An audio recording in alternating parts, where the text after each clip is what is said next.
Harga cabai rawit di Bali menembus Rp110.000 per kilogram. Lonjakan harga ini menurunkan omset pedagang hingga 50%.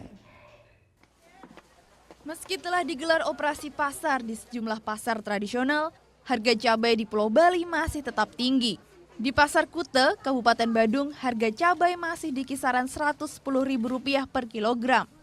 Dalam kondisi normal, harga cabai rawit hanya sekitar Rp20.000 per kilogramnya.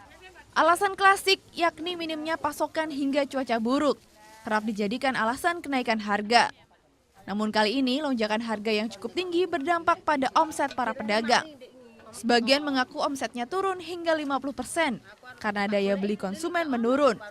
Orangnya banyak mas, gak berani beli 1 on, seperapat, gak berani banyak-banyak. Di hari biasa, para pedagang mampu menjual sedikitnya 20 kg per hari. Kini rata-rata hanya terjual 10 kg, sementara para konsumen hanya bisa pasrah menghadapi lonjakan harga cabai.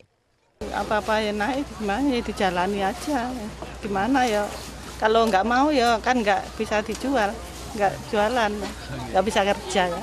Pemerintah Provinsi Bali mengaku telah berupaya mengendalikan harga cabai, diantaranya dengan mempermudah pengiriman dari luar Bali dan membantu proses produksi bagi petani. Namun, intervensi ini belum mampu memberi dampak pada penurunan harga cabai di pasaran. Muhammad Hasanuddin melaporkan untuk NET. Oke, sekarang udah. Udah selesai kan nontonnya? Nah, jadi jangan lupa buat like, komen, dan subscribe ya.